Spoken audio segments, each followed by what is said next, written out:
Hello everybody, my name's Sarah Withers and my company is called the Auto-Enrolment Bureau. Now, the UK Statutory Maternity pay policy has been coming under fire from the TUC recently, saying that the UK underpays maternity leavers in terms of the weekly pay amount. But actually, if you look at the SNP package as a whole, the UK offers much more than other EU countries, and actually offers something that's far in excess of the EU directive, which is good. So what do we actually offer in terms of statutory maternity pay and maternity leave? Well, in terms of leave entitlement, eligible employees can take up to 52 weeks of maternity leave. The first 26 weeks of that leave is called ordinary maternity pay, and then the remaining 26 weeks is called additional maternity leave. Now, in terms of pay, SNP for eligible employees can be paid for up to 39 weeks.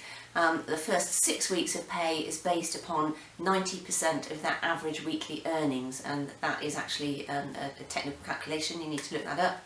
And then the remaining 33 weeks is paid at £140.98 per week in this forthcoming tax year, or 90% of their average weekly earnings if that's lower. Tax and national insurance needs to be deducted from their pay as normal through the payroll. Now, as a small employer, you can claim back 103% of statutory maternity pay, which is good. Or as a large employer, you'd be paying more than £45,000 worth of Class 1 national insurance. If you're one of them, then you can claim back 92% of the SNP paid. Now, not everyone is eligible for SNP. Your employee must have been on the payroll in the 15th week before their expected week of childbirth. And they must have given you the correct notice, again that's a technical thing, and they must have worked for you continuously for at least 26 weeks up to the first day in that qualifying 15th week. And they must also earn at least £112 a week, which is up to the lower earnings limit, in an 8-week relevant period. So look at the .gov.uk website for further details on that, because it's quite complicated. Now, we always like to put a pensions angle on our videos, and SNP can be a tricky one with pension contributions because your payroll software might not work correctly and you might need to override it.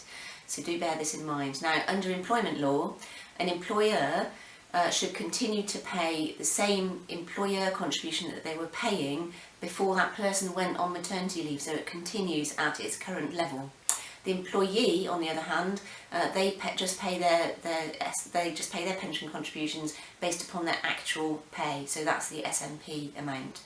And then once SNP, the actual pay stops after the 39th week, and nobody's being paid anything, then contributions can stop as well, employee and employer contributions.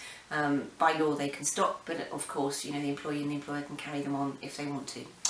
Now, if you currently run your own payroll in-house and you'd like to consider outsourcing it to a professional pensions and payroll bureau, then we would love to help you. And if you found this video useful, please do like our Facebook page and follow us on Twitter. Thank you very much.